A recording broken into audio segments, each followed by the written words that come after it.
মুহতারাম হাজিরিন, এই জায়গাটা থেকে আমি বলছি, আমি আমার দেশের মুসলমান, বিশেষ করে ইয়াং জেনারেশন এবং বিশেষ করে যারা রাজনৈতিক নেতা কর্মী তাদেরকে বলতেছি, তোমরা যেই যেই দলের রাজনীতি করো, শুধু রাজনীতির কারণে আমরা তোমাদেরকে দুশ্মন মনে করি না, তোমাদেরকে বেঈমান কাফেরও মনে করি না, তোমাদেরকে অমুসলিম মনে করি না। রাজনৈতিক মতপার্থক্য থাকার পরেও ইমানদার হওয়ার কারণে আমি তোমাকে আমার মুসলমান ভাই বলেই বিশ্বাস করি। আর সেই দায়িত্ববোধ থেকে তোমাকে বলছি, অনেক সময়ই দেখা যায় রাজনৈতিক নেতারা বা রাজনৈতিক দলগুলো এমন এমন পদক্ষেপ গ্রহণ করে যেটা সুস্পষ্টত ইসলাম বিরোধী, যেটা সুস্পষ্ট কোরআন সুন্নাহর বিরুদ্ধে পদক্ষেপ। বলবেন হুজুর আমরা তো মাঠের কর্মী, আমরা কি করব? এটা বড় বড় নেতারা সিদ্ধান্ত নেয়। আমি বলবো, আমি তোমাদেরকে কথা বলছি, সাধারণ জনগণকে বলছি, বড় বড় নেতাদেরকে আমি এই মুহূর্তে কথা বলছি না, তাদের সাথে আলাদা আলাপ সালাপ হলে তাদেরকে বলবো। তোমাদেরকে যে কথাটা বলি, হে মুসলমান, মনে রেখো, যখন তোমার দল অথবা তোমার নেতা তোমাকে এমন কোন পথে আহ্বান করবেন যে পথ ইসলামের সাথে সাংঘর্ষিক, যে পথ, যে কথা আল্লাহর কোরআন এবং নবীর সুন্নাহর সঙ্গে সাংঘর্ষিক, তখন হলো তোমার ঈমানের পরীক্ষার সময়। তখন তোমাকে পরীক্ষা দিতে হবে, তোমার কাছে তোমার ঈমান বড় না তোমার রাজনীতি বড়। তখন তোমাকে পরীক্ষা দিতে হবে, তোমার কাছে আল্লাহ রাসূলের কথার গুরুত্ব বেশি না তোমার নেতা নেত্রীর কথার গুরুত্ব বেশি। কথা পরিষ্কার। তখন যদি তুমি মনে করো যে নেতা নেত্রীর কথা মানতে গিয়ে, দলের নির্দেশ মানতে গিয়ে কোরআনের বিরুদ্ধে যেতে হয় আমি যাব, ইসলামের বিপক্ষে যেতে হয় আমি যাব, তাহলে তুমি মনে রেখো, তুমি আর কিছু হলেও রাজনৈতিক বড় নেতার কর্মী হলেও ইমানদার হতে পারো না। কথাটা ভালো করে মনে রাখবেন। সেই সঙ্গে আরেকটা কথা মনে রাখবেন, যুগের সকল আলেম সমাজ যখন কোনো একটা বিষয়ে একমত হয়ে যায়, কি বললাম বলেন তো? সকল আলেম সমাজ যখন কোনো একটা বিষয়ে একমত হয়ে যায়, এক কথা বলে, তখন সেটাকে ইসলামী শরীয়তের পরিভাষায় বলা হয় ইজমা। কি বলা হয়? আমরা শুনেছি ইসলামের 4 মূলনীতি, কোরআন সুন্নাহ ইজমা কিয়াস। এটা হলো সেই ইজমা। অর্থাৎ সকল আলেম যখন এক বিষয়ে একটাই কথা বলে, সেই ক্ষেত্রে এটা ইজমা। হ্যাঁ, অনেক বিষয় আছে খোদ আলেমদের মধ্যেই ভিন্ন ভিন্ন মত, সেটার ক্ষেত্রে তুমি কোন আলেমের মতামত অনুসরণ করবা সেটা তুমি চিন্তা করো, সেটা নিয়ে আমি আজকে আলাপ করতেছি না। আমার আজকের আলোচ্য বিষয়, যেই বিষয়ে যুগের সমস্ত আলেম একমত, সেটার নাম হলো ইজমা। যেই বিষয়ে আলেমদের ইজমা প্রতিষ্ঠিত হয়, ঐক্যমত প্রতিষ্ঠিত হয় কোরআন সুন্নাহর স্পষ্ট ঘোষণা অনুযায়ী, সেটা শুধু আলেমদের বক্তব্য থাকে না, সেটাই হয়ে যায় ইসলামের কথা, সেটাই হয়ে যায় আল্লাহর ফয়সালা। সুতরাং সকল আলেমরা যেই বিষয়ে একমত, সেই বিষয়ে যদি তোমার নেতা তোমাকে হুজুরদের বিপক্ষে মাঠে ডাকে, সেই বিষয়ে তোমার দল যদি তোমাকে হুজুরদের বিপক্ষে মাঠে ডাকে, হে রাজনৈতিক কর্মী, আমার মুসলমান ভাইয়েরা, কি করবা তখন? আমি একটু সহজ করে দেই। তখন মুসলমানদের মধ্যে 2 ভাগ। কয় ভাগ? এক ভাগ হলো যারা শক্তিশালী মুসলমান, শক্তিশালী ইমানদার। আরেক ভাগ হলো যারা দুর্বল ইমানদার। এক হলো যারা শক্তিশালী ইমানদার, আরেক ভাগ হলো যারা দুর্বল ইমানদার। শক্তিশালী ইমানদাররা কি করবা জানো?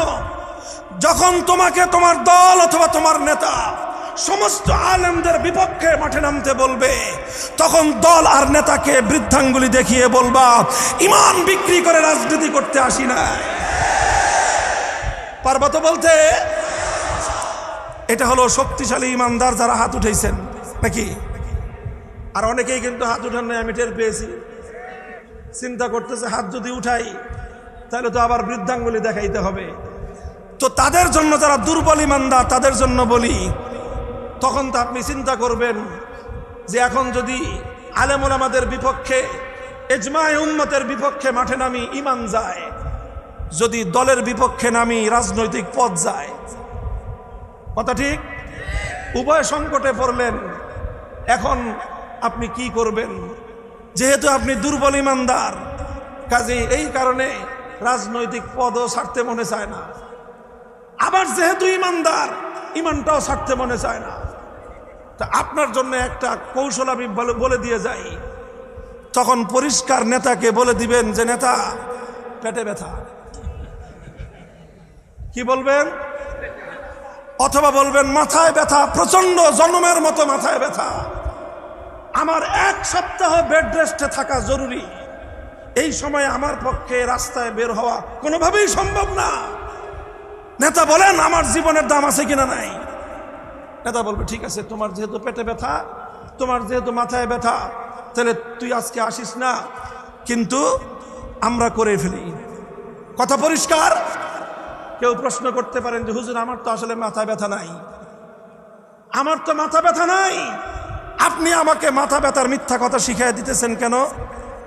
আমি বলবো এই সময়ে ঈমান রক্ষা করার জন্য এই মিথ্যা কথাটুকু বলার অনুমতি আল্লাহর কোরআন দিয়েছে। এটা ইব্রাহিমী সুন্নত। তখন মিথ্যার আশ্রয় নিয়ে হলেও ঈমান বাঁচাতে হবে, মিথ্যার আশ্রয় নিয়ে হলেও মূর্তির পক্ষে মাঠে নামা যাবে না। কথার মধ্যে কোনো পেশাল আছে? অস্পষ্টতা আছে? পরিষ্কার কথা।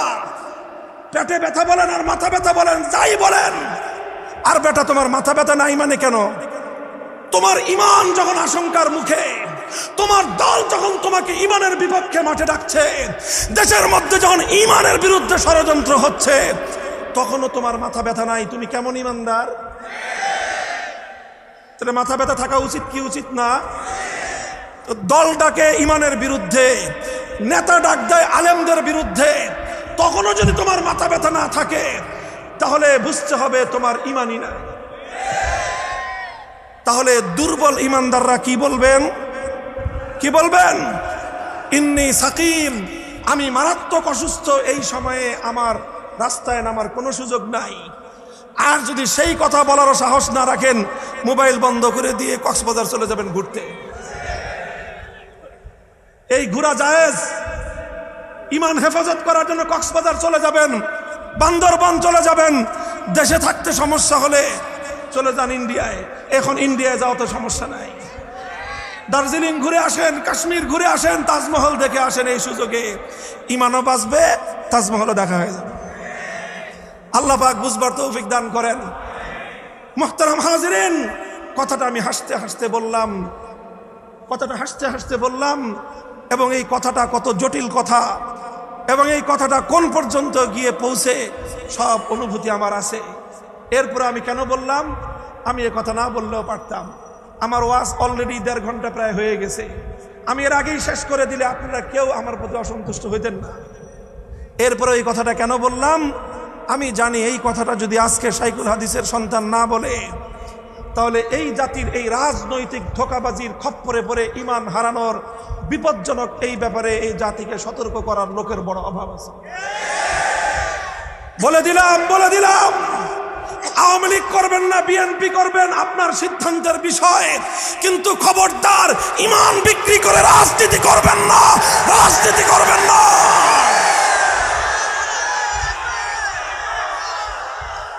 আল্লাহ পাক তৌফিক দান করুন। আল্লাহর জন্য কয় কাজ? আহাব্বালিল্লাহ, ভালোবাসা কার জন্য? শত্রুতা কার জন্য? কাউকে কোনো কিছু দিবেন কার জন্য? কাউকে কোনো কিছু দেওয়া থেকে বিরত থাকবেন কার জন্য? 4 কাজ করবেন, ঈমান কামেল হবে, খাঁটি ঈমানদার হয়ে আল্লাহ পাকের দরবারে হাজির হওয়ার তৌফিক দান করুন। ওয়া আখিরু দাওয়ানা আলহামদুলিল্লাহি রাব্বিল আলামিন। আসসালামু আলাইকুম ওয়া রাহমাতুল্লাহ।